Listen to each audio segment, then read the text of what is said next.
안녕하세요 여러분들. 저는 오늘 고1 3월 모의고사 중요 문항풀이를 맡게 된 김상준입니다. 여러분들이 제 총평을 듣고 오셨는지 아닌지는 모르겠어요. 그래서 아무튼 오늘 같은 경우에는요, 오답률 한번 살짝 보고 그 다음에 중요 문항, 어떤 문항들이 어려웠고 이런 문항을 어떻게 풀었어야 되는지 제 접근 방식을 보여드리는 강의다 라고 생각해 주시면 될 것 같습니다.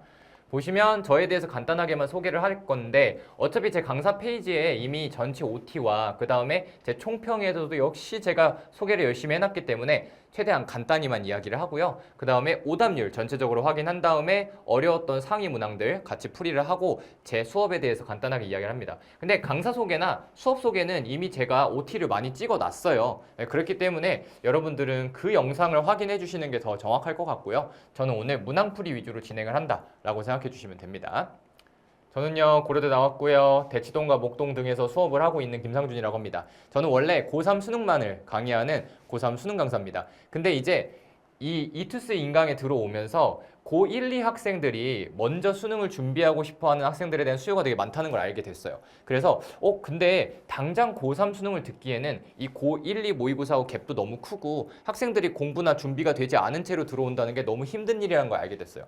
그래서 일단 고1, 2 수능 런칭을 먼저 하게 됐어요. 그래서 고1, 2 아이들의 수준에 맞게 그 지문을 통해서 수능의 논리를 차곡차곡 쌓아 나갈 수 있게 풀 커리를 만들어 놨고요. 이 이후에 저도 곧 이제 고3 런칭까지 진행하게 됩니다. 그래서 고1 학생들 같은 경우에는 이렇게 생각을 해주세요. 내가 지금 시간이 많으니까 나중에 천천히 라고 생각하기보다는요, 먼저 시작하고 먼저 준비해서 빨리 끝낸다. 남들보다 앞서 나가서 미리 끝내겠다라는 마인드로 접근을 해주시면 돼요. 왜냐면 이 영어라는 것은요, 고1 모의고사, 고2 모의고사, 고3 수능까지 이 난이도의 차이가 조금씩 있긴 하지만 기본적인 틀이 바뀌지 않습니다. 어휘 수준의 차이가 있고 그 다음에 구문의 난이도가 조금씩 차이가 날 뿐이기 때문에 여러분들이 미리 준비한다고 해서 손해볼 게 전혀 없고요. 그 다음 미리 준비를 한다면 절평이기 때문에 먼저 90점대를 만들어 놓으면 그 이후에 성적이 잘 떨어지지도 않아요.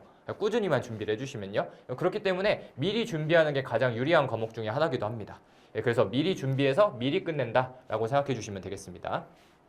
그리고 저 같은 경우에는요, 제가 쓰는 모든 모의고사와 제가 쓰는 모든 교재 직접 제작합니다. 그래서 해설지까지 제가 직접 한 땀 한 땀 제작하기 때문에 제가 수능에서 가르치는 논리 그대로 해설지가 쓰여 있다라고 생각해 주시면 될 것 같아요. 자기소개는 여기까지. 어차피 영상 따로 있어요, 여러분들. 거기서 보시고. 자, 보시면 지금 한번 오답률을 한번 쭉 보세요. 상위권 오답률을 보시면 가장 충격적이었던 게 뭐예요, 여러분들? 다른 문제도 있겠지만 바로 장문이었죠. 여러분 장문 독해가 정말 어렵게 출제가 됩니다. 근데 이거는요, 이번 모의고사만의 특징도 아니고 고1만의 특징도 아니에요. 이 수능에서도요, 41, 2번 모의고사가 작년 6모를 기점으로 계속해서 어려워졌습니다. 그러다가 작년 수능에서도 어려운 문제로 41, 2번이 출제가 됐어요. 그러다 보니까 이제 41, 2번은 이제 고난도 문제라고 인지를 해주시는 게 맞고요. 그리고 또 하나의 특징, 수능에서부터 내려온 유형이죠. 24번 고난도는 이제 뉴노멀이에요. 그래서 우리도 보시면 무려 24번이 오답률 6등에 있죠. 그래서 오답률이 60%가 넘습니다. 이거 무슨 말이에요? 이제 24번은 고난도 문제라고 생각을 해주셔야 된다는 거죠. 선지가 추상화되고 글이 길어지고 어려워지다 보니까 이제 24번은 어려운 문제다.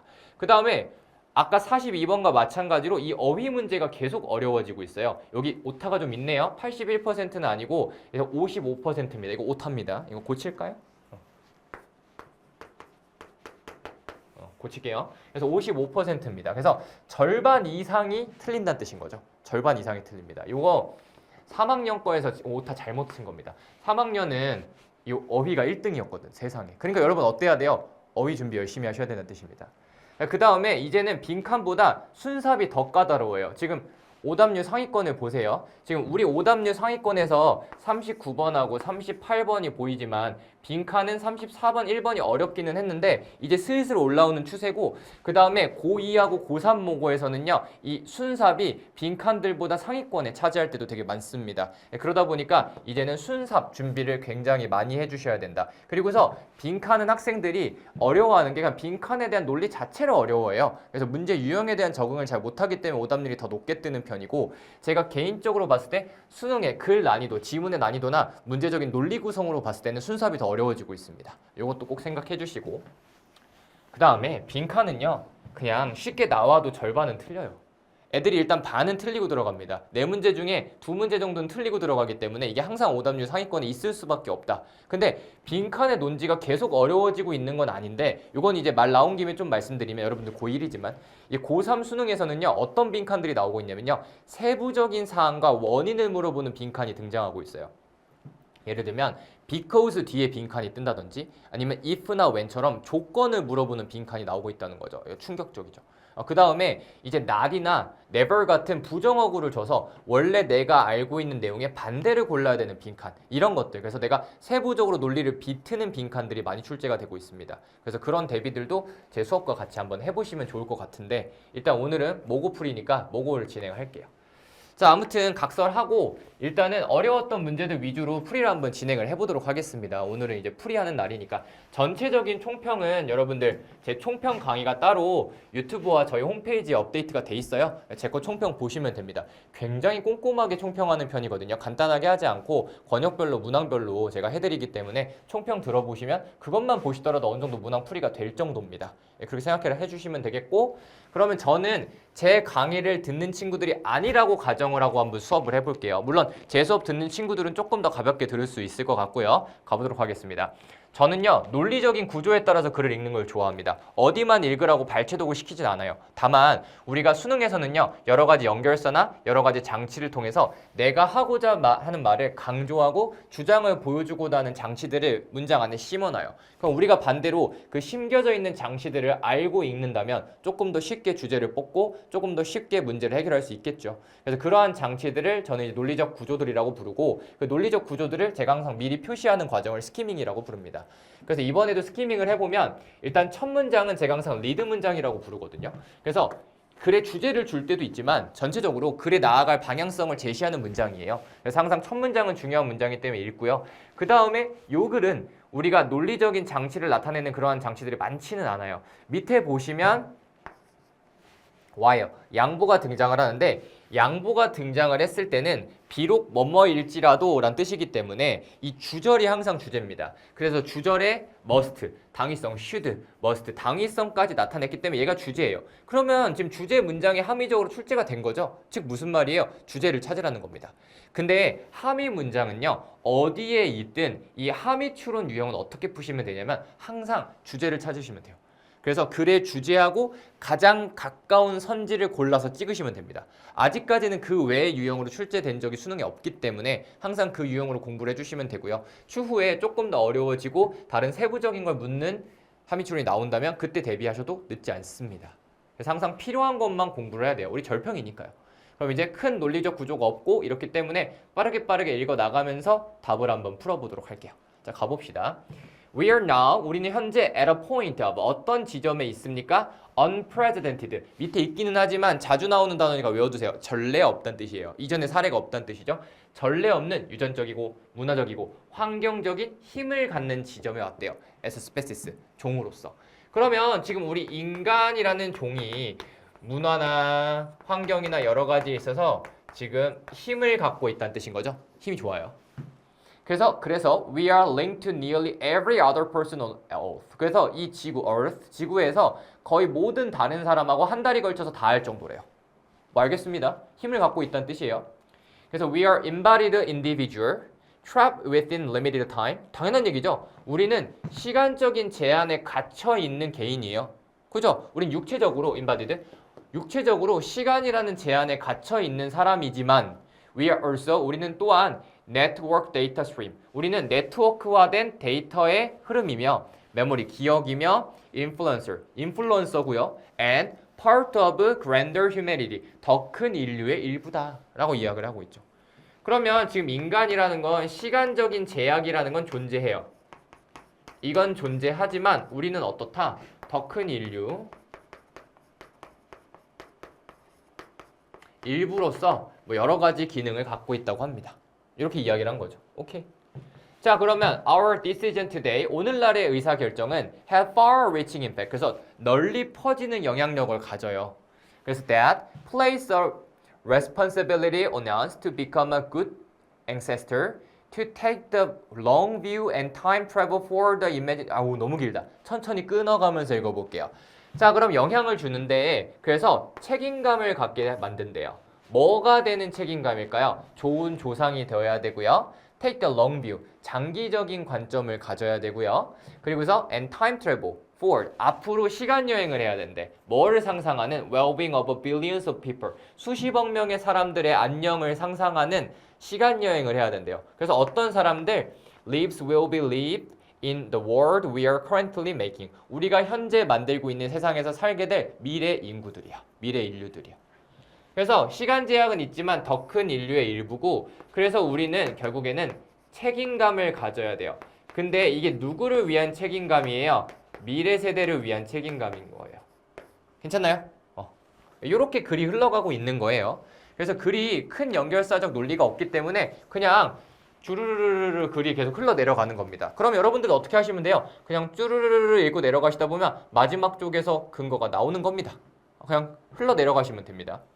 그래서 century ago, 수세기 전에는요, leaders of the native North America 내 어떤 부족 사람들이 뭐를 만들었냐면 seven generation stewardship이라는 걸 만들었대요. 그래서 7세대 관리라는 걸 만들었는데 그게 뭐예요? Instructing people, 사람들에게 뭐를 하라고 한대요? Consider the impacts of every decision on their children. 그래서 자기의 모든 결정이 아이들에게 미치는 영향을 고려하라고 만들었대. 그래서 seven generation into the future, 미래의 7세대 밑에 아이들에게 어떤 영향을 미칠지에 대해서 고려해보라고 한 거야. 즉 뭐예요? 미래 세대에 대한 책임감을 가져라. 이 얘기인 거죠. 그래서 in the precious few decades that Earth is ours, 지구가 우리 것인 몇십 년, 귀중한 몇십 년 안에 그래서 우리가 지구의 주인이 되는 건 몇십 년밖에 안 해요. 끽해봤자 막 80년, 90년밖에 못 살아. 그래서 while we enjoy the garden planted by our ancestor, 우리 조상님이 만들어준, 우리 조상님이 심어준 그 정원을 즐기는 와중에 우리는 뭐를 해야만 합니까?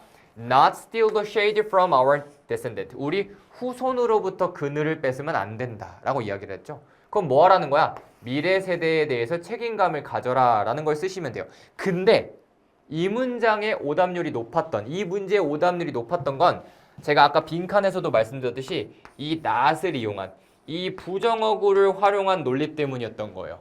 그러면 우리가 미래 세대에 대해서 책임감을 가져라가 주장이지만 not이기 때문에 책임감이 없다가 들어가야 되는 거예요. 와, 진짜 짜증나죠? 그래서 뭐가 들어간다?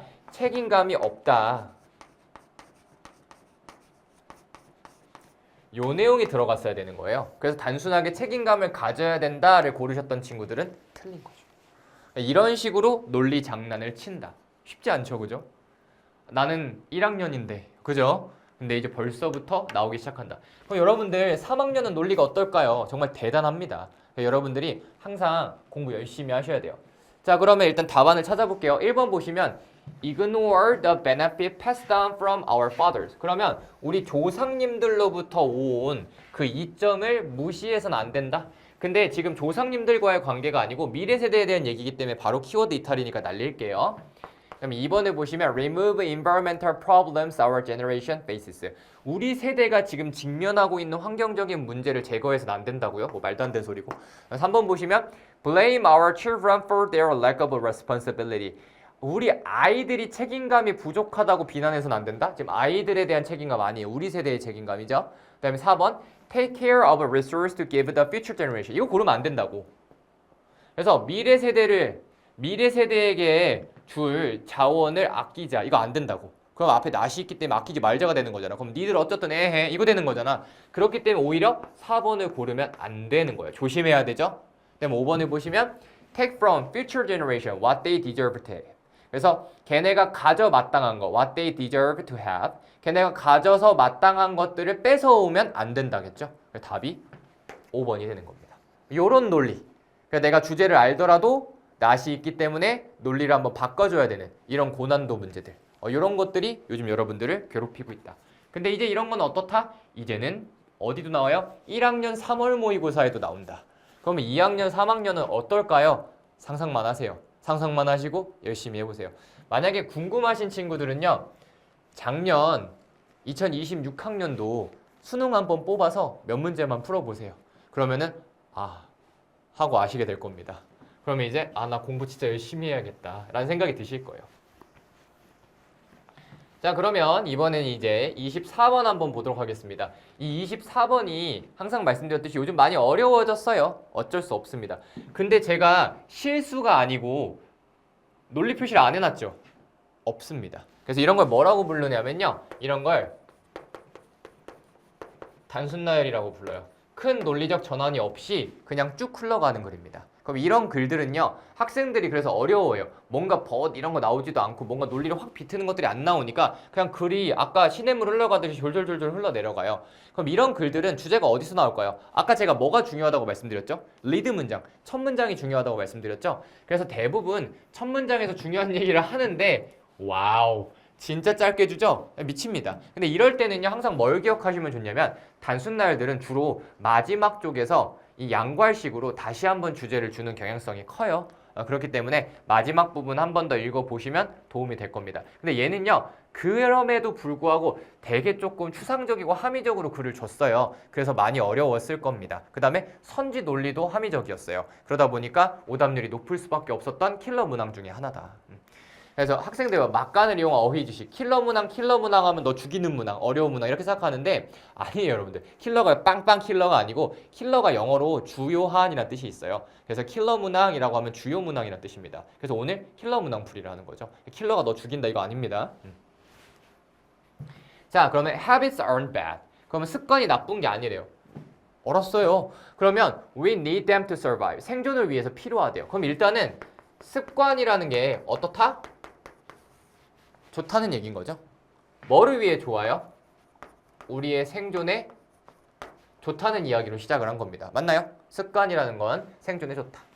그럼 understanding how the brain uses habit. 그래서 이 뇌가 이 습관을 어떻게 활용하는지를 이해하고 how you can work with them. 어떻게 같이 작업을 하고 움직이는지를 알게 되면요. 그것이 우리의 일에도 필수래요. 좋다고요.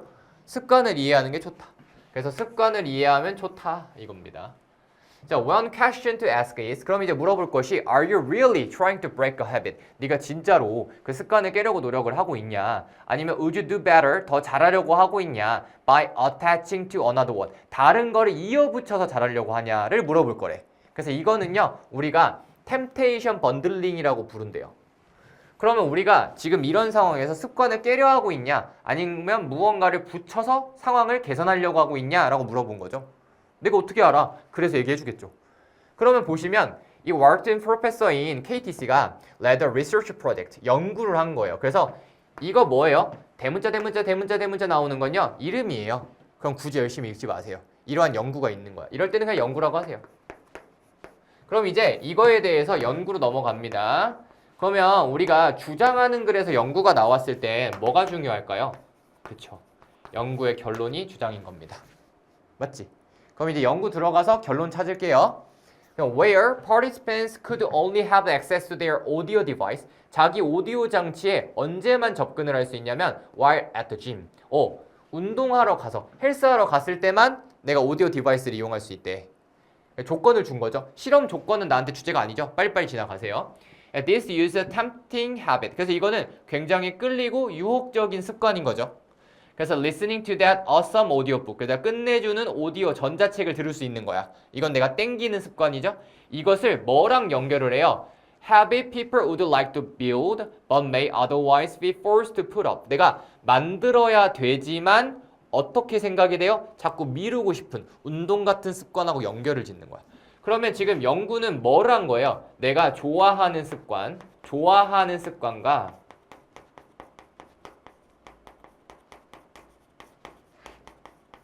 미루기 쉬운 습관, 즉 싫어하는 습관을 연결을 해준 거예요.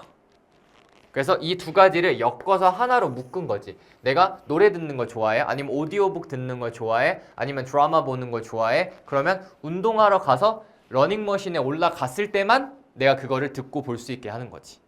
그래서 이렇게 묶어줬어요. 그랬더니 the participant whose device were held hostage. 그래서 걔들이 인질로 잡은 거죠. 그 장치를 인질로 잡은 그 사람들이 51%나 더 많이 방문을 했대요. 결론이 뭐예요? 그래서 좋은 결과가 나온 거죠. 됐죠? 요거죠. 윙크한 것처럼 됐네. 귀엽다. 아무튼 이렇다. 그래서 이렇습니다. 그러면 and the really amazing thing 가장 놀라운 것은요. 진짜 놀라운 것은요. What happened after it was over. 실험이 끝난 뒤였는데 nearly 2/3니까 3분의 2입니다. 3분의 2가 up to 뭐를 선택했어요? Pay to have gym, only access for their device. 자기 장치를 활용하려고 짐에다 돈 낸대. 그래서 오디오북 들으러 가야지 하면서 헬스장 끊는데 사실 방구석에서 들어도 되잖아. 근데 운동을 하러 가더라. 즉 뭐예요? 얘가 습관화가 된 거예요. 진짜 신기하죠? 그래서 좋아하는 습관을 연결을 하면 얘가 습관화가 됩니다. 요거죠? 요 내용이었어요. 그러면 이 내용에 적합한 걸 찾아볼게요. 괜찮죠? 안 어려워요, 여러분들. 어렵거든요. 안 어려워요. 그래서 항상 논리 구조에 따라서 나한테 필요한 정보를 효율적으로 뽑아내시면 돼요. 자, 그럼 1번 볼게요. Stop thinking and just go to the gym now 라고 돼 있는데 생각 그만하고 운동하러 가! 아니죠? 2번 Avoid listening to music while you work out. 운동할 때 음악 듣지 마! 아니죠? 그 다음에 3번 Why smart business focus on healthcare service. 왜 똑똑한 사업체들이 이 헬스케어 업계에 집중하는가? 뭐 아니죠? 이런 거 나온 적도 없죠? 4번 The key to success in life. 삶에서 성공하는 비결. 이요. 그래서 일상의 습관들을 포기해라? 아니죠. 5번 볼까요? 이거 어때요? 글이 좀 어려웠다고 치더라도 속어법으로 다 끝나버리죠? 말도 안 되는 선지들 날리면 얘밖에 답이 안 돼요. 한번 읽어볼까요? Pairing pleasure. 쾌락을 노력과 엮어주래요. 그러면 guiding people to new behavior. 새로운 행동을 하도록 이끌어준다. 이거 답이지. 그래서 어떻다? 얘는 글은 어려웠지만 선지 논리가 쉬웠다. 그래서 틀린 친구들은 글 자체를 이해를 못했을 확률이 높다. 그래서 사실 선지가 어렵지 않았거든. 그래서 왜 틀렸는지 Q&A 한번 공유를 해주세요. 이 Q&A는요 질문을 하는 곳이기도 하지만 저랑 이런저런 거 공유하는 자리이기도 하거든요. 선생님 저는 이 문제 이렇게 풀었는데 이렇게 틀렸어요. 그럼 제가 그럴 때는 이렇게 풀어보셨으면 더 좋아요. 이런 공부 방법을 쓰면 어떨까요? 라고 그런 걸 추천해 드릴 수도 있습니다. 그렇기 때문에 편하게 Q&A 남겨주시면 돼요. 왜냐면 저랑 이렇게 화면으로 보기 때문에 직접 대면을 할 수가 없잖아. 그렇기 때문에 좀 궁금한 거 있으시거나 그런 일 있으실 땐 항상 Q&A 해주시면 제가 항상 성실하게 답변해 드립니다. 자, 그러면 다음 문제 넘어갈게요. 자, 이번에 어법 한번 보겠습니다. 아니, 선생님 어법은 그렇게 상위권에 없었는데요. 알지? 근데 그냥 해드리는 겁니다. 이게 어법은 항상 한번 봐주면 좋으니까 한번 하는 겁니다. 자, 볼게요. 지금 1번 같은 경우에는요. or 뒤에 밑줄이 있습니다. 그럼 여러분 꼭 기억하세요. or이나 and나 가끔 but 뒤에 요 세 개 뒤에 밑줄이 있을 때는요. 이 문제는 항상 병렬 관계를 물어보는 겁니다. 아니 쌤 병렬 관계가 뭔데요? 라고 물어보시면요. 두 개 이상의 대등한 것을 연결하는 걸 병렬 관계라고 해요. 그러면 얘하고 대등한 거 누구하고 연결했니를 찾으시면 돼요. 그럼 여기서 보시면 얘는요. to be complete or accurate인 거죠. 형용사를 병렬한 겁니다. 그렇기 때문에 맞아요. 자, 그 다음에 2번을 보시면 helps가 등장을 했는데 일단 문장의 구성 요소를 볼게요. 일단 you see니까 요거는 목적어가 날아간 목적격이에요. 그래서 여기는 which나 that이 생략된 목적격 관계 대명사일 거니까 얘 지우고 그다음 displayed는 얘는 pp 분사구문이니까 지울게요. 왜냐면 얘를 동사라고 보기엔 지금 현재 시제가 다 현재이기 때문에 이 전체 글의 시제가 다 현재인데 갑자기 혼자 과거 시제려면 특정 시점이 나와야 되는데 안 나왔잖아요. 분사구문으로 지워볼게요. 그럼 files, folders, 아이콘이 주어예요. 그럼 여기가 무슨 자리다? 동사 자리입니다. 자, 그러면 2번은 동사 문제인데 제가 항상 저한테 수업 듣는 친구들한테 수능에서 모의고사에서 동사 문제가 나오면요. 항상 요 순서대로 수일치, 그 다음에 수동태, 능동태, 그 다음에 시제를 봐달라고 부탁을 하거든요. 실제로 이 순서로 많이 출제가 되고 이 순서대로 답이 많이 나와요. 그럼 수일치를 먼저 볼까요? 연결이 돼 있죠? 병렬이 돼 있죠? 복수입니다. 그러면 이미 틀렸죠. 그래서 이미 수일치가 틀렸다. 복수예요. 하우프를 골라주시고 그러면 태는 지금 얘가 수동태가 될 필요는 없는 게 목적어도 있으니까 태는 맞고요. 그 다음에 시제도 현재형 맞는데 수일치가 틀렸습니다. 따라서 답은 몇 번? 답은 2번이죠. 솔직히 답은 쉬웠다. 그치? 자, 그 다음에 3번 볼게요. 3번 보시면 designed라고 되어 있습니다. 그러면 those are effective conceptualization. 이 보어까지 나왔고 그럼 이거 뭐예요? 또 PP죠? 분사구문인데 이 개념화가 지가 고안할 수 없죠. 고안된 거죠. 그렇기 때문에 수동. 그 다음에 해석으로도 물론 푸는 거 나쁘지 않아요, 여러분들. 해석으로도 푸는 거 괜찮거든요. 근데 구조로 푸는 걸 조금 더 추천드려요. 예를 들면 지금 이런 거 보면 displayed니까 뒤에 자체적인 목적어가 없잖아. 얘도 지금 보시면 designed니까 뒤에 뭐예요? 자체적인 목적어가 없잖아요. 그렇기 때문에 PP가 맞는 거야. 이렇게 구조로 보는 게 더 예쁘기는 해요. 그래서 아무튼 이렇게 보면 되겠고, 그다음에 4번은 where이 등장했는데, 그래서 3번 맞고요. 맞다고만 해놓을게. 그다음에 4번은 의문사가 등장을 했죠. where, how처럼. 의문사는요, 명사절도 할 수 있고, 형용사절도 할 수 있고, 부사절도 할 수 있고요. 얘네 구조도 다 똑같아요. 다 완벽한 문장입니다. 그러면 요건 어떻게 풀어야 될까요, 여러분들? 어떤 역할을 하는지를 먼저 찾아야 될까요? 아니요. 문장이 완벽한지 먼저 보세요. 그래서 안 완벽하면 뭔가 틀린 거지. 그 다음에 위치를 고민하시는 게 맞아. 그러니까 일단 절의 완전성을 먼저 따지세요. 그럼 and나 or은 병렬이니까 문장의 구성 요소에서 빼버리고 where it is displayed. BPP니까 문장이 완벽하게 끝난 거죠. 그럼 완벽한 문장이니까 의문사는 맞다라고 하셔도 돼요. 뭔지까지 고민 안 하셔도 됩니다. 근데 보시면 for that. 그래서 that is 다음에 보호로 사용되는 명사절이었던 거죠. 비동사에 대한 보호로 사용되는 명사절. 그 다음에 의문사 주어동사. 이걸 우리가 뭐라고 부르죠? 의문사 주어동사. 이거를 간접 의문문이라고 부릅니다. 그래서 얘는 명사절이에요. 근데 어떤 절인지 보지 않아도 된다. 완전하면 끝나는 거다. 이렇게 생각해 주시고, 그 다음에 저는 5번에 보시면 대절이 등장했는데 대절 뒤에 주어가 빠져 있으니까 얘는 뭐밖에 안 돼요? 관계대명사인데 관계대명사 대신요 웬만하면 답이 되지 않아요. 뭐 컴마로 쪼개지지 않는 계속조용법이 아니면 다 답이 되는데 다 괜찮은데, 생각해 보시면 계속적 용법과 한정적 용법을 모의고사나 수능엔 잘 내지 않아요. 그렇기 때문에 대시 관계대명사로 등장했을 때는 엔간하면 맞다고 생각해 주셔도 됩니다. 그래서 주격관계대명사입니다. 맞죠? 따라서 답은 2번이었습니다. 괜찮죠? 넘어갈게요. 자, 그럼 이제 시작이죠. 자, 이제 뭐를 가겠다? 빈칸을 가보도록 하겠습니다. 여러분들, 빈칸은 항상 여러분들을 괴롭히죠. 근데 빈칸은 원래 그래. 그래서 고3들도 제가 이제 현강에서 수업을 계속 하잖아요. 고3들도 결국에 마지막까지 남는 나의 장애물은 빈순삽 중에 하나예요. 그죠? 근데 우리가 생각해보면 빈순삽 중에 하나 정도 약해도 괜찮지 않을까? 왜냐면 우리가 90점을 맞는 건데 빈순삽 다 완벽할 필요가 있을까? 사실은 1학년 때부터 요 생각으로 공부를 하면 망해요. 왜냐면 내가 빈순삽 중에 빈칸이 약해. 그럼 나 순삽 잘하니까 이러고 갔는데 내가 가서 순삽 틀리면 어떡할 거야? 그죠? 결국에 90점은요 약 3문제에서 4문제 정도밖에 여유 공간이 없기 때문에 여러분이 어디선가 내가 맞출 거라고 생각한 문제에서 하나가 실수가 나오는 순간 1등급이 무너져요. 87점, 88점 맨날 나온단 말이야. 심지어 89점. 이거 진짜 눈물 뚝뚝 떨어지거든요. 그렇기 때문에 웬만하면 모든 범위를 다 꾸준히 공부해 주시고요. 고3 6월 이후에 결정해도 안 늦습니다. 고3 6월 이후에 이 유형은 내가 죽어도 안 된다. 그럼 이 유형을 최대한 어떻게 덜 틀릴지를 고민하면 되는 거야. 그때는. 이걸 다 맞겠다 보다는요. 그렇게 생각해 주시면 되는 거니까 여러분은 뭐다?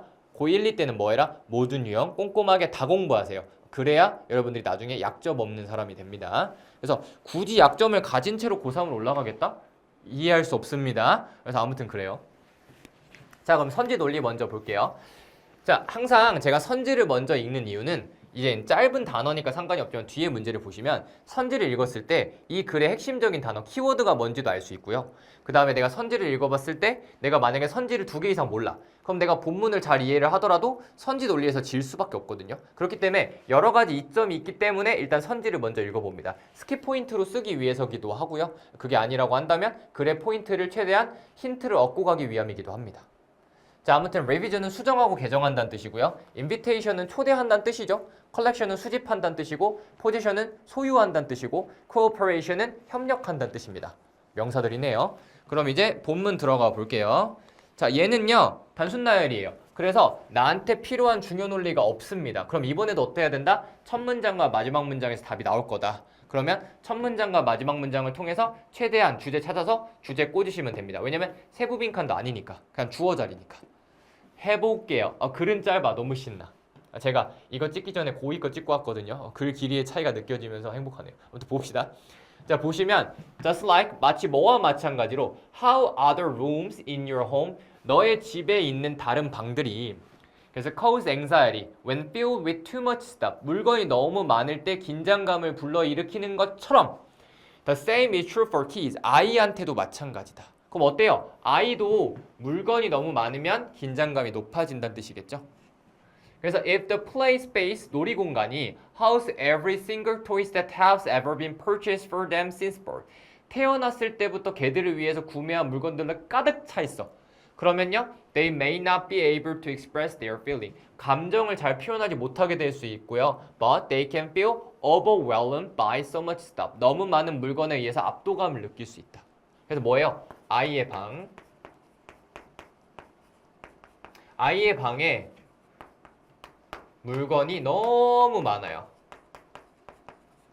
그럼 뭐가 된다? 압도, 긴장감이 생긴다. 네거티비티죠? 부정의 의미입니다. 좋지 않아요. 아유, 정신이 없지. 들어가는데 막 장난감 때문에 막 발 디딜 틈 없어요. 막 이러고 들어가야 돼. 그 다음에 막 앉아있으면 막 장난감 상자가 벽으로 쌓여있어. 정신없죠. 아무튼 그렇다.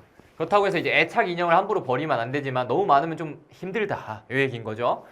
자, 그러면 이것이 remind us of, 우리에게 뭐를 상기시키냐면 how women, 그래서 look in the closet, pack full of the clothes. 그래서 옷으로 가득 찬 옷장을 여성분이 보시고서 I have nothing to wear. 입을 게 없어 라고 생각한다는 거죠. 오히려 선택을 못해. 이 얘기인 거죠. 그러면 무엇인가가 helps everyone see what they have. 그들이 가진 것을 보게 해준대. 그럼 어떻게 해야 돼요? 뭘 해주면 될까? 정리하면 되지. 당연한 얘기 아닐까요? 그죠? 네. 그리고서 and what they own. 뭘 가진지를 찾으려면 뭐 해야 돼요? 정리하거나 아니면 비우기를 하면 되겠죠. 요거 찾으면 될 것 같아요. 그죠? 정리나 비우기. 그러면 이제 계속 보면요. When there's too much to see. 볼 게 너무 많으면 too much step over. 그러니까 걸려 넘어질 것들이 너무 많으면 and too much input. 그 다음에 입력할 게 너무 많으면 kids have a hard time making a choice. 선택이 어렵다고. 선택이 어려워요. 그러니까 비워주면 돼요. 그래서 스트림라이닝. 뭐 해주면 돼요? 간소화시켜주는 거. 놀이공간을 간소화시켜주는 게 중요하다. 그러면 간소화가 들어가면 되겠죠. 즉, 이 스트림라이닝, 제가 총평 때도 말씀드렸는데 이 스트림라이닝을 어떻게 패러프레이징 할 건가, 재진술할 단어를 찾으시면 되는데 그게 쉽지 않았어요, 솔직히 말하면. 자, 그래서 you want your kids to feel inspired and imaginative in the room. 방에서 상상력이 가득하고 고무되기를 원하겠죠? Not overcome with indecision. 그래서 나쁘기를 원하지는 않겠죠. 그렇기 때문에 이럴 때는요, 이렇게 부정어구하고 반의어를 묶어서 지우세요. 그래서 결정을 극복하길 원하겠죠. 그렇기 때문에 어떻게 하면 된다? 치워줘야 된다는 겁니다. 방을 치워줘야 돼요. 그럼 이제 방을 치우다를 고르세요. 근데 보니까 자, 초대, 이거 말도 안 되는 소리고, 수집은 죽어도 안 되죠. 그 다음 이거 보세요. 소유도 죽여도 안 되죠. 협력은 뭐야? 뭐밖에 안 된다? 수정, 개정, 리비전밖에 안 되는 겁니다. 선생님, 근데 정리 비우기하고 스트림라이닝인데 리비전은 너무 멀어요. 조금 멀긴 하죠. 추상적이죠. 그런 게 요즘에 대세라고. 그렇기 때문에 대놓고 이게 답이다. 잘 안 해줘요. 그렇습니다. 그래서 여기까지가 31번이고요. 그럼 이제 우리는 다음 문제로 한번 넘어가 보도록 할게요. 자, 그럼 지우고 가도록 하겠습니다. 다음 문제 갈게요. 어떠신가요? 잘 따라오고 계신가요? 이번에 1학년 모의고사 치고 많이 어려웠죠, 여러분들. 근데 2학년, 3학년도 똑같은 이야기를 했거든요. 근데 일부러 여러분들을 이제 마음을 풀어주기 위한 멘트를 하는 게 아니고 이번에 1, 2, 3학년이 다 어려웠어요, 산모가. 그러다 보니까 이제 수능 영어는 쉬워질래야 쉬워질 수가 없다. 계속 어려워지고 있다. 절대평가인데 일정 퍼센티지를 1등급을 줘야 된다는 부담감이 있으시기 때문에 이제 평가원 입장에서도 문제를 쉽게 낼 수가 없어요. 그래서 계속 어려워지고 있는 건 어쩔 수 없습니다. 여러분들 힘드시겠지만 이 어려운 수능에 계속 대비를 해주셔야 돼요. 자, 그러면 이번에도 한번 선지 먼저 읽어볼게요. Adding more complex symbols to describe the quality of the good. 그 상품, 이런 것들의 그 질을 묘사하기 위해서 복잡한 상징 기호들이 더해진대요. 그 다음에 2번, separating the number from the objects they were counting. 그들이 세고 있는 대상으로부터 숫자를 분리시킨다고 합니다. 그 다음에 3번 보시면 representing the physical shape of each object accurately. 정확하게 각자 물건, 각자 대상의 물리적인 모양을 나타낸다. 그 다음에 4번, connecting the counts of an object with a market value. 그 시장의 가치, 그래서 시장의 가치하고 물건의 숫자를 연관 짓는다. 그다음 5번 applying the use of numbers to only precious item. 그래서 귀중한 물건에 한해서만 그 숫자의 사용을 적용한다라고 되어 있습니다. 그러면 이거 뭐예요? 뭔가 물건에 대한 얘기, 그죠? 물건과 숫자의 관련성이죠. 이거 딱 뭡니까? 아, 물건과 숫자의 관련성을 찾으라는 거죠. 1번과 5번이 다 물건과 숫자적인 관련성을 얘기하고 있으니까. 자, 그러면 이제 키워드는 잡은 거야. 땡큐죠. 대신에 뭐가 어려워진다? 이제 글에 들어가서 우리가 글을 조금 꼼꼼히 읽어야만 하는 거예요. 왜냐하면은 내가 물건과 숫자의 관점이라는 것만 잡아서는 1번과 5번 중에 답을 뽑을 수가 없는 문제 유형이라는 뜻인 거죠. 그러면 이런 유형들은요, 필연적으로 내가 글을 꼼꼼하게 읽게 만드는 유형이구나 라고 미리 알고 들어가는 거야. 그렇기 때문에 이러한 힌트들을 통해서 내가 글의 난이도를 미리 가늠해 볼 수가 있었던 거죠. 자, 그럼 한번 해볼게요. 일단은 in other words가 등장했는데 in other words가 뭐냐면 얘는요, 재진술이라고 제가 부르는 논리예요. 이게 무슨 말이냐면 이 재진술 이후에 내가 지금까지 했던 말 한마디로 정리해줄게. 즉 무슨 말이냐면 내가 주제를 얘기해줄게요. 그럼 우리가 지금 저 빈칸에서 주제를 찾아야 되는 상황에서 주제를 다시 언급해주죠. 그럼 뭐 하라는 거야? 아래 문장 그대로 패러프레이징하면 답이란 뜻인 거예요. 그래서 얘가 오답률이 굉장히 높은 걸 보고 제가 충격을 받았어요. 아, 아이들이 논리 구조를 진짜 모르는구나. 이 글의 논리 구조와 연결사가 의미하는 것을 잘 모르고 문제를 푸는구나 라는 사실을 깨닫게 되면서 되게 마음이 아팠습니다. 그래서 저한테 수업을 들은 친구들은 바로 뒤에 재진술 있네? 그거 읽고 그냥 그거 패러프레이징하면 그냥 답이었어요. 그렇기 때문에 저한테 수업 들었던 친구는 카톡 오더라고요. 이거 33번 진짜 꿀로 풀었습니다. 그래서 저희 재진술 파트가 따로 있거든요. 재진술 파트로 그냥 풀었다고 하더라고요. 맞는 얘기인 거죠. 그래서 실제로 이러한 논리들이 우리 평가원 글 안에 숨어 있다라고 생각을 하시면 좋습니다. 자, 그럼 볼게요. From around 그 3000이니까 와, 기원전이 엄청 옛날 옛적이죠. 그때 수메리안 officials니까 수메르족의 관리들인 거야. 수메르족의 관리들이 would mark their list of goods, 자기 상품들, 자기 물건들의 리스트를 체크를 했는데 on clay tablet이니까 점토판에다가 자기들이 갖고 있는 물건들의 수량을 표현을 했겠죠. 그래서 if they wanted to record 5 fish, 만약에 물고기 5마리를 기록을 하고 싶었어. 그럼 they would mark 5 pictures of the fish. 그래서 물고기 5개를 그리면 되는 거야. 그래서 이렇게 점토판이 있으면은 예를 들어 물고기를 나타내는 게 요거라고 쳐요. 그러면 요 표현을 5개 그리면 되는 거야. 이렇게 표현을 했었다. 알겠습니다. 그러면 their first great intellectual leap come from, 그때 이때 뭐가 있었냐면 이 지식의 도약이라는 게 발견됐대. 그래서 이렇게 표현을 하고 있었는데, 그래서 지금 수메르인들이 이 상품에 대해서 수량을 어떻게 표현하는지를 쓰고 그 다음에 어떤 내용을 썼냐면, 그러다가 이 지적인 도약이 있었는데 무엇으로부터 지적 도약이 있었는지를 설명을 하는 거예요. 그러면 어떤 것을 통해서 지적 도약이 있었는지를 찾아야 되는 얘기인 거죠. 그거 어디 있다? In other words에 있다는 거지. 그럼 다시 말해보자면 they would represent 5 fish. 그래서 5마리의 물고기를 나타낼 수 있는데 아까는 어떻게 했어? 물고기를 상징하는 걸 5개를 그리면 됐죠.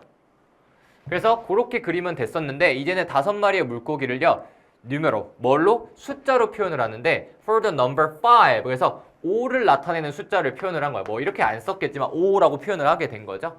alongside the symbol for the fish. 그 다음 이렇게 한 거죠. 5개 물고기다. 이렇게 표현한 거야. 원래는 어떻게 그렸다는 거야? 이렇게. 그럼 물고기 100마리면 이거 100개 그린 거야. 너무 힘들었던 거지. 이걸 어떻게 표현했다? 물고기 5개다. 이렇게 표현을 한 거죠. 그래서 요거를 이제 어떻게 표현할지를 얘기를 하면 되는 거야. 이 내용을. 그래서 alongside the symbol for the fish. 그러면 요거를 어떻게 표현할지. 그래서 방금 이야기한 걸 어떻게 표현할지. 원래는 그냥 그 상징을 중복해서 쓰다가 상징 한 번만 쓰고 그 다음에 숫자를 더해준 거니까 결국에는 이 숫자 표현이 나왔다는 게 핵심인 거죠. 요게 주제인 겁니다. 요게. 그러면 if they wanted to describe 5 of something else, 다른 거 5개 그리고 싶으면 예를 들어 나비면 이제 이렇게 한 거죠. 이렇게 표현을 했겠죠. 나비 5마리를 그리는 게 아니고. 그래서 they realized, 뭘 깨닫게 된 거야? They could keep the same numeral. 숫자는 계속 똑같이 쓰고 그 다음에 try the object symbol, 얘를 카우나, shareable oil이나 whatever else they want to interest. 관심 있는 다른 걸로 바꿔주면 된다는 사실을 깨닫게 된 거야. 이건 진짜 대박이죠. 옛날에 소 100마리면 소 진짜 100개 그려야 돼. 근데 이 수량 표현으로 바꿔준 거야. 끝내주는 거죠. 그래서 the 수메리안들이 have developed the idea. 어떤 생각을 발전시킨 거야? emancipate number. 숫자를 해방시켰어요. 그래서 existing in its own right. 자기 스스로 존재할 수 있어. 그러니까 물건과 별개로 숫자 스스로 존재할 수 있게 되겠다고. 즉 뭐야? 숫자가 독립을 한 거죠. 이게 핵심인 겁니다. 숫자가 독립을 했어요. And independent of whatever it is being used to count. 뭐를 세기 위해서 사용이 되든 독립적으로 쓰이게 된 거야. 그러다 보니까 it is easy to take the emancipated number for granted. 그래서 이 해방된 숫자를 for granted 하면요. take for granted야. 외워요, 여러분들. take for granted. 무언가를 당연시 여기다 라는 뜻이에요. 그래서 이 해방된 숫자를 당연시 여기기가 쉬워요. As it is so deeply set into modern thought. 우리 현대 사고에 너무 깊게 자리 잡고 있어서 당연시 생각하기 쉽지만 to the early civilization, 초기 문명에게는 it was intellectual new, 지적으로 새롭고 극단적으로 강력했다. 그러니까 도약은 어디서 이루어진 거야? 숫자의 해방이었던 거예요.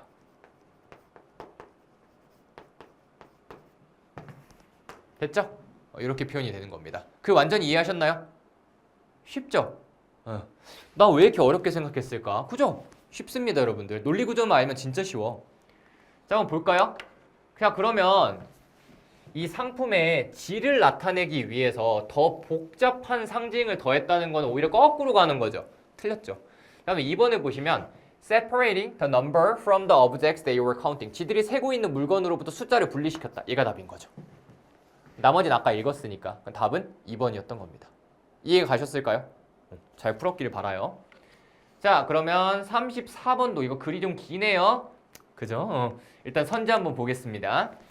선지를 보시면 conforming to the rules and conventions of the ingroup이래. 그럼 내 집단의 관습과 내 집단의 규칙에 순응한다는 뜻인 거죠. 내 집단에서 이야기하는 규칙을 지킨다는 뜻이에요. 그럼 2번 보시면 following outgroup behavior which is socially appropriate이니까 사회적으로 적절한 외집단의 행동을 따른다라는 뜻인 거고, 그러니까 여러분 외집단, 내집단, 적절한 이런 단어 다 알아야 된다는 뜻이야. 선지 싸움 하려면 여러분 이게 평가원이나 아니면은 교육청이나 아니면 저희 사설 모고들은요 선지에 여러분들이 모르는 어려운 단어를 넣어서 문제를 틀리게 만들 생각은 7년 전부터 없었어요.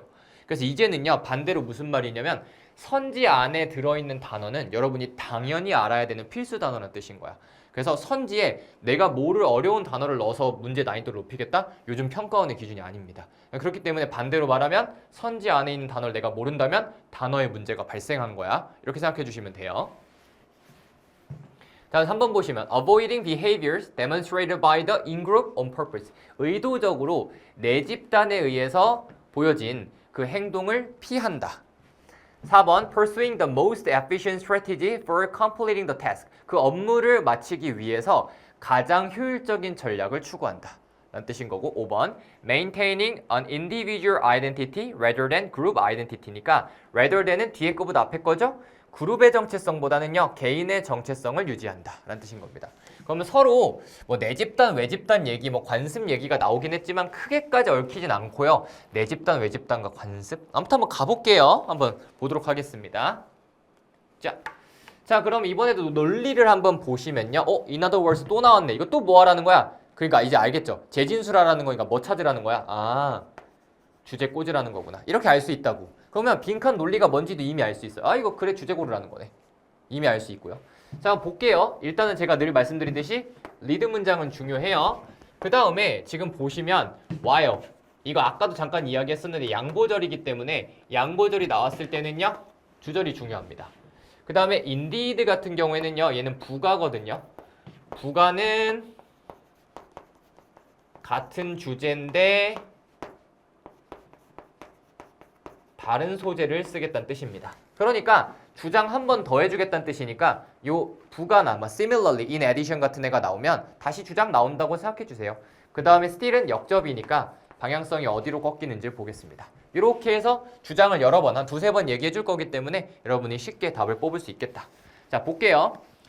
The emphasis on learning from the in-group. 그러면 내 집단으로부터 학습하는 거에 대한 강점이에요. 강조죠. 내 집단으로부터 학습하는 거의 그 강조가 take little account of individual. 그래서 개인에 대해서는 별로 생각을 안 한대. 집단으로만 생각한다는 거죠.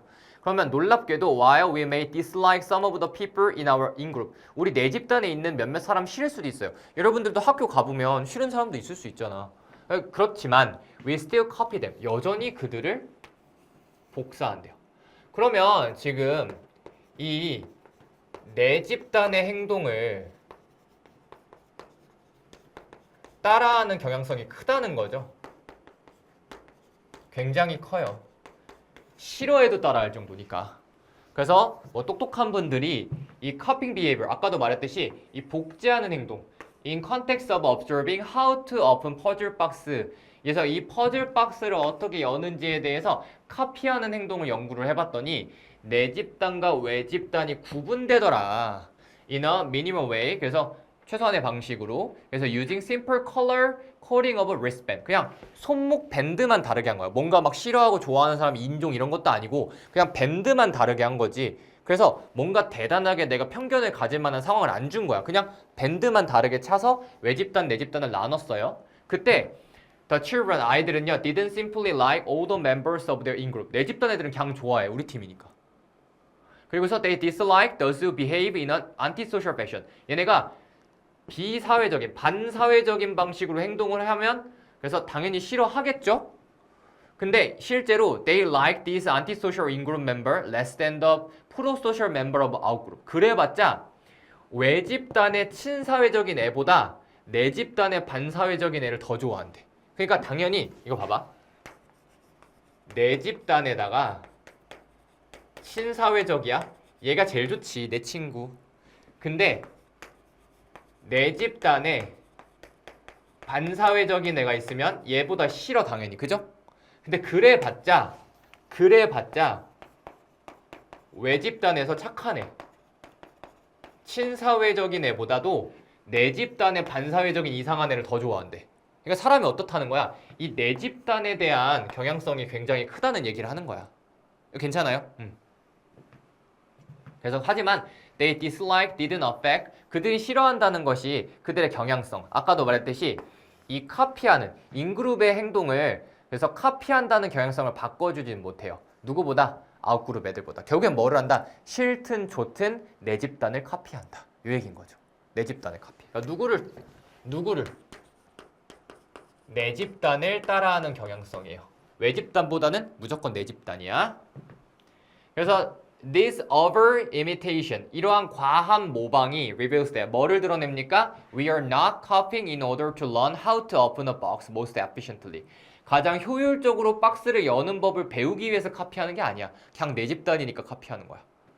그래서 we want to learn how to do it in a proper way. 적절한 방식으로 하는 법을 배우고 싶은 거야. 와, 그러니까 외 집단은 효율적으로 내 집단은 좀 비효율적이지만 내 집단이 다 그렇게. 그럼 우리는 누굴 따라한다? 내 집단을 따라하는 거야. 적절한 방식으로 보고 싶은 거지. 다시 말해보자면 어떻게 한다? 내 집단을 따라하는 경향성이 있다는 거예요. 내 집단을 모방하는 경향성이 있는데 이게 효율성보다는 뭐를 본다? 적절성을 보겠다는 거죠. 그 집단 안에서 적절한지를 보고 싶은 거야.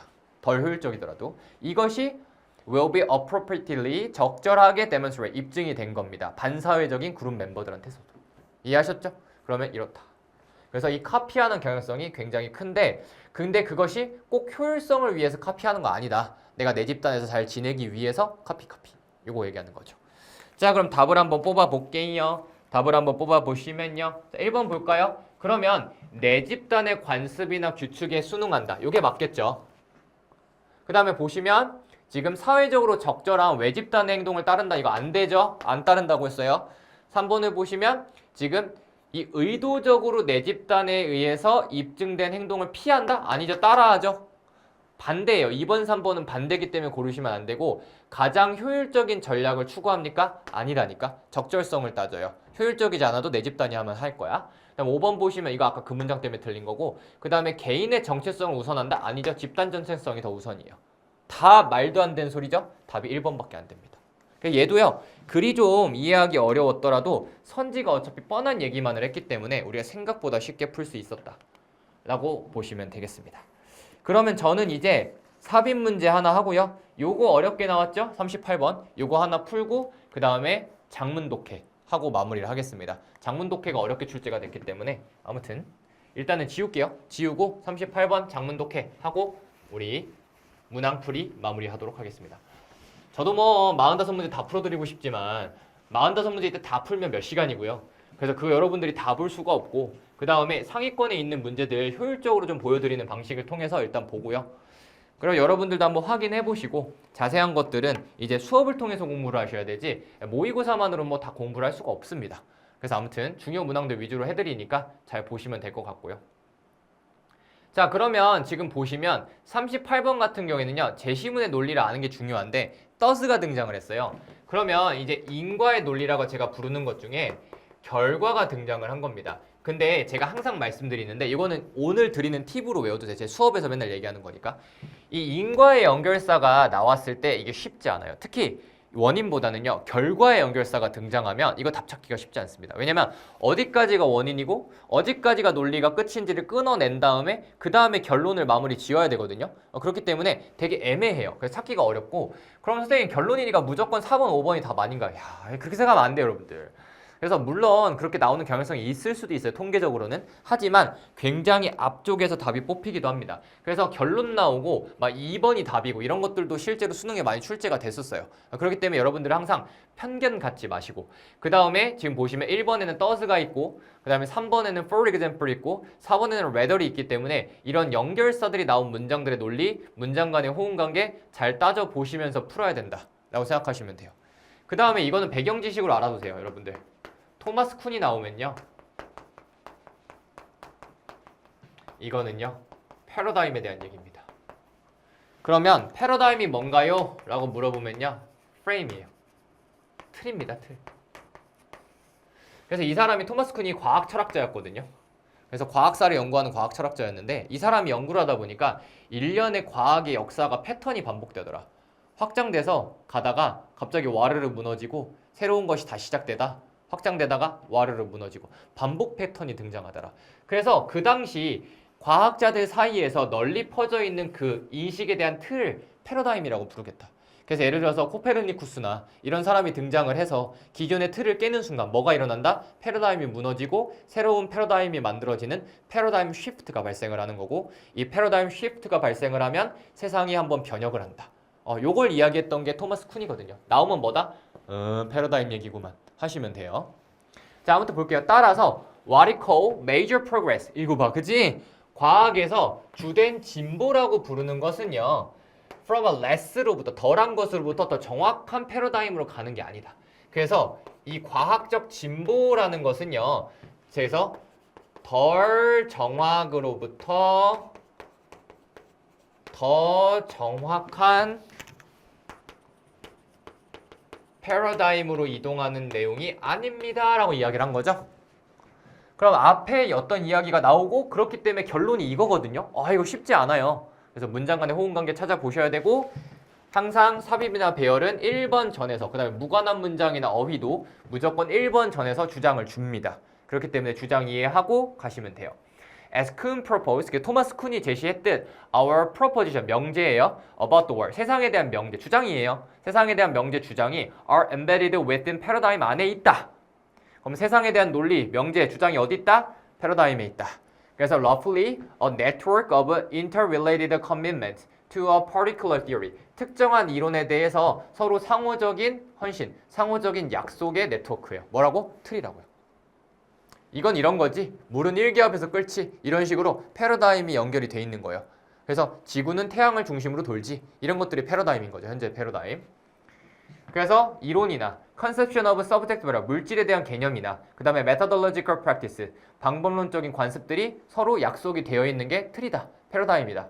패러다임에 대한 주장이었던 거죠. 따라서 패러다임이 바뀐다? 안 돼요.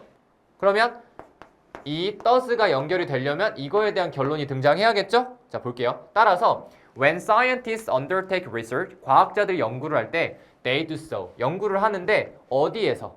특정한 패러다임 안에서 연구를 한대. 왜? 서로 협의된 거니까.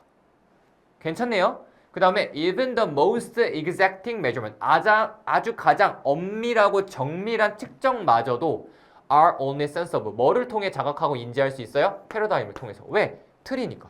내가 예를 들어 현미경을 통해서 확대를 했어. 그래서 내 측량을 할 때도 센티미터가 필요하고 밀리미터가 필요한 거니까 협의가 있어야 된다고. 틀이 필요한 거야. 그러면 패러다임의 필요성에 대해서 1, 2번에서 이야기를 한 거죠. 같은 논리이기 때문에 괜찮습니다. 자, 그럼 예를 들어보면 이 패러다임의 틀이 이 측정에도 필요하다는 사실이 예시로 나와야 3번이 연결될 수 있는 거야. 그럼 예를 들어 볼까요? Look into microscope. 현미경을 통해서 바라보는 것이 너에게 nothing, 아무것도 얘기해주지 못해요. 뭐 하지 않으면 You are already informed about the nature of the instrument. 그 도구에 대한 본질에 대해서 알고 있지 않으면, 즉 뭐야? 패러다임이 없으면 모른다고요. 패러다임이 필요하다는 얘기죠? And what are you supposed to be looking at? 네가 뭘 바라봐야만 하는지에 대해서 논의가 없으면 알 수 없다. 그렇기 때문에 패러다임 안에서 봐야 된다. 예시 오케이. 자, 그 다음에 rarely 등장하면요. rarely는 오히려 란 뜻이고요. rarely 등장했을 때는요. 앞문장과 반대 내용이 나옵니다. 오히려 그것은 horizontal shift다. 그래서 수평적인 변화다. 갑자기요? 그러니까 답이 뭐예요? 4번인 거죠. 아까 말했듯이 덜 정확한 것으로부터 더 정확한 것으로부터 진보 변화가 아니다. 오히려 뭐다? 수평적인 변화다. 이 논리 때문에 답은 4번이었던 겁니다. 너무 쉽죠? 그래서 from one way of seeing the world, 세상을 바라보는 한 방식에서 다른 방식으로 넘어가는 게 패러다임 시프트다. 그럼 이걸 뭐에 대한 얘기예요, 여러분들? 패러다임 시프트에 대한 글이었던 거예요. 또. 맨날 나와, 맨날. 그래서 이렇게 보시면 되겠고, 그래서 쿤한테는 그 패러다임에 대한 얘기가 이어지는 거죠. 따라서 답은 몇 번? 답은 4번입니다. 쉽죠? 왜 이렇게 많이 틀렸을까? 그러게요. 이렇게 논리로 풀면은 쉽습니다. 자, 그러면 저희는 이제 마지막 문제 장문 독해로 한번 넘어가 보도록 할게요. 갑시다. 자, 장문 독해는요. 길기도 하여라. 하지만 주제도 찾아야 되고요. 이 긴 문제에서 문장 간의 호응 관계를 통해서 내가 어휘 관계도 찾아야 돼요. 그래서 글의 주제도 찾아야 되고 세부적인 호응 관계도 파악을 해야 되기 때문에 긴 문제를 꼼꼼하게 읽어야 되는 굉장히 고통스러운 문제인데 거기에다가 요즘 글의 난이도도 높아졌다. 그러다 보니까 여러분이 굉장히 어렵게 풀 수밖에 없다는 얘기인 거죠. 거기다가 연결사도 얼마 없네요. 논리 계속 바꿔가면서. 아무튼 한번 열심히 풀어보면서 문장 간의 호응 관계도 봐가면서 한번 찬찬히 한번 해볼게요. 자, it is fair. 뭐라고 say that? 말하는 게 공정합니까? patient, 인내라는 건 그래서 끔찍한 이름을 갖고 있다. 왜요? For one thing. 우선 말해보자면 prospects of doing anything. 무언가를 하는 것에 대한 전망인데 you've been told, 네가 들은 것에 대해서 뭔가를 해야 되는 전망이 will require, 인내를 필요하다라고 말하면요. 그것이 뭐를 의미하냐면 unattractive, 매력이 없다는 걸 의미한대요. 이렇게 해요. 아니 그러면 내가 인내가 필요하다라고 하는 순간 그냥 매력이 없대. 예를 들어 여러분 공부는 인내가 필요합니다. 하면은 뭐 어때요? 일단 싫어요. 그죠? 그래서 이러한 느낌이 있습니다. 일단 이런 얘기 하는 거죠. 뭔가 인내라는 것은 부정적인 의미를 갖고 있어요. 그래서 일단 인내가 필요합니다 라고 하면 일단 기분이 나빠. 그죠? 자, 그래서 more specifically, 더 구체적으로 이야기를 해보자면요. though is disturbingly passive, 엄청 수동적이래요. 근데 이 수동적이라는 건 우리가 알 수 있을까요? 모르죠? 항상 다음 문장과의 호응 관계를 보셔야 돼요. 이 인내라는 게 수동적일까요? 모르지? 자, 볼게요. It is the virtue다. 그래서 미덕인데 that has traditionally, 전통적으로 been urged upon housewives. 그래서 그 집에서 일하는 아내분들, 가정주부분들께 그래서 언급되고 그렇게 강조되던 미덕이 바로 인내래요. 이미 안 좋다, 그죠? 보시면 while their husband, 남편은 led more exciting lives outside the home, 집 밖에서 끝내주는 삶을 살아요. 그래서 on racial minority, 아니면 인종적인 소수자들한테 부과되는 것이 인내다. 그러면 수동적일 수밖에 없네요. 그러면서 뭐라고 얘기해요? told to wait, 기다려라. just a few more decades, 수십 년 더 기다려라. for their full civil right, 완전한 시민의 권리를 갖기 위해서 수십 년 더 기다리래. 수동적이네요. 그러니까 인내라는 게 좋지 않다는 얘기를 계속 하고 있는 거예요. 여기까지는 주제가 인내라는 게 좋은 의도를 가질 수가 없습니다. 자, 그러면 the talented but self-affecting employee. 그래서 내가 재능이 있지만 스스로 잘 내놓지 않는 직원이 있어. 그냥 묵묵한 직원이 있어요. 그럼 묵묵이가 wait patiently, 인내심을 갖고 기다려. 이미 별로야. 그죠? 그래서 for a promotion, 승진을 위해서 인내심을 갖고 기다려. 근데 누가 알아주냐는 거지. 내가 실력 있고 내가 잘한다는 거 누가 알아줘요. 그러면 we tend to feel, 그래서 will be waiting a long time, 오래 기다리게 될 거예요. 그래서 she ought to be, 그래서 tempting, 그래서 trumpeting, 트럼펫은요 말 그대로 트럼펫 뿌뿌뿌뿌 부른데 그럼 알린다는 거죠. 그러면 그녀의 업적을 대신에 알려야만 한다는 거죠. 안 그러면 어때야 돼요? 엄청 오래 기다려야 된다는 거야. 그러니까 achievement도 맞죠. 그럼 설마 결함을 알려야겠어? 말도 안 되는 소린 거고. 자, 그럼 이런 모든 경우에 인내라는 건 그러니까 어때요? is a way of psychologically, 심리적으로 accommodating yourself to lack of power. 내가 힘이 부족하다는 사실을 인정해야 되고 attitude intended to help you to resign yourself to your lowly position이니까 너의 낮은 직위, 낮은 지위를 나타내기 위한 의도다. 그래서 낮은 지위 맞죠? 지금 높지 않아요? 그렇기 때문에 in theoretical hopes for better days to come. 더 나은 날이 오겠지라고 기도하면서 낮은 지위를 유지할 수밖에 없다라는 거죠. 그렇기 때문에 괜찮네요. 자, 근데 이제 여기서부터 이제 내용이 반전이 됩니다. 여기까지는 인내라는 게 좋은 게 아니야. 자, 근데 사회가 accelerate, 악셀을 밟았어요. 가속화가 되면서 무언가가 변했다. 변했는지 볼까요? 더 악화될 수도 있지 뭐. 이 more and more context, 더 많은 맥락에서 인내라는 게 form of power, 힘의 형태가 됐대요. 인내가 안 좋은 거였는데 역접 이후에 인내가 뭐가 됐다? 인내가 힘을 나타내는 단어가 됐대요. 그럼 변한 게 맞죠? 힘을 나타내는 단어가 됐고요. In a world geared for hurry, 서두르는 것에 geared for, 맞춰진 세상에서 the capacity to feed the urge to hurry, 그 내가 성급하게 하려는, 급하게 하려는 욕구에 불을 지피는, 밥을 먹이는 그 능력이 allow things to take the time they take. 그래서 그것이 is a way to gain purchase on the world. 근데 지금 가만히 생각해보면 우리가 서둘러야 되는 상황에서 그 서두르는 것을 재촉하는 행위가 그게 이득이 될까요? gain purchase가 될까요? 모르죠? 뒤에 문장 읽어봐야겠죠? 그래서 to do the work that count, 중요한 일을 and to derive satisfaction from the doing itself, 일을 하는 그 자체로 만족감을 얻고요. instead of putting off all your fulfillment to the future, 미래로 너의 모든 일을 다 미루고 일을 하는 것 자체로 이득을 얻고 그냥 내가 도움이 된다고 생각하면 기분이 좋고, 그런 것들을 통해서 서둘러야 되는 것 자체가 이득이 된다? 그러면 내가 지금 보시면 인내가 힘이 되지 않겠죠. 생각해봐요. 서두르는 것이 나에게 이득이 되는 세상이라면 인내가 힘이 되지 않겠죠. 근데 이미 인내가 힘이 된다고 했는데 서두르는 것이 좋다고 하면 되겠어요? 안 되겠어요? 안 되겠죠. 따라서 답은 2번, 5번이 되는 겁니다. 이해하셨나요? 그래서 인내가 좋은 뜻이 되려면 hurry를 긍정하면 안 되겠죠. 그렇기 때문에 답이 5번이 되는 겁니다. 야, 이거 어렵다. 그러니까 이게 오답률이 그렇게 높게 나왔지. 고통스럽죠. 그래서 아무튼 이랬다. 그래서 어휘는 5번이고요. 그 다음에 선지 지금 보시면 41번 보시면 인내가 답이 될 수 없다. 아니요, 요즘 힘이라고 했죠. 그 다음에 진짜 중요한 일에 집중해라. 아니죠. 3번 인내. 이게 약점이 아니고 힘이다. 얘가 답이겠죠. 그다음에 4번을 보시면 숨겨진 비용, 오래 기다리는 것의 비용에 대한 글은 아니었고, 그 다음에 인내하는 것, 그것이 장기간의 관계성에 있어서 핵심이다. 아니죠. 답은 3번이 되는 겁니다. 자, 그래서 제 커리큘럼 같은 경우에는 이미 제가 총평과 제 커리큘럼 소개에 써놨기 때문에 간단하게 보셔도 될 것 같아요. 그래서 저의 로직 매핑을 들으신 친구들은 제가 오늘 수업하는 방식이 아마 익숙하셨을 거고, 아닌 친구들은 아, 이런 논리 구조를 통해서 글을 좀 효율적으로 봤어야 되는구나 라는 걸 느끼셨을 거예요. 그래서 이렇게 글을 바라보는 효율적인 방식을 로직 매핑 베이직을 통해서 가르쳐 드리고요. 그 다음에 저희 이제 미니 15, 20, 그 다음에 70를 통해서 15에서는 대입 파악들, 그 다음에 20에서는 고난도, 함의 빈순 삽들, 그 다음에 70에서는 빈칸부터 장문까지 모든 유형을 방금 한 것처럼 어떻게 하면 효율적으로 공부할 수 있을지에 대해서 알려드리는 수업입니다. 거기에다가 저희 고1은 이제 능률민, 그 다음에 고2는 YBM 박을 제가 진행하고 있습니다. 그래서 지금 뭐 교과서 같은 경우에는 하나씩밖에 하지 않지만 제가 수능 강사라서 많이 할 수는 없고요. 하나씩 진행했는데, 그래서 표제어뿐만 아니라 본문, 손필기, 워크북, 변형 문제, 서술형까지 모두 다 들어있기 때문에 무료로 제공하고 있거든요. 한 권으로 내신을 마무리할 수 있다. 이렇게 생각해 주시면 되겠습니다. 자, 그럼 여기까지가 이제 고3 모의고사 저번에 총평 한번 했고요. 그 다음에 주요 문항풀이까지 마무리를 했어요. 어떠셨나요, 여러분들? 정말 어려웠는데 너무 좌절하지 마세요.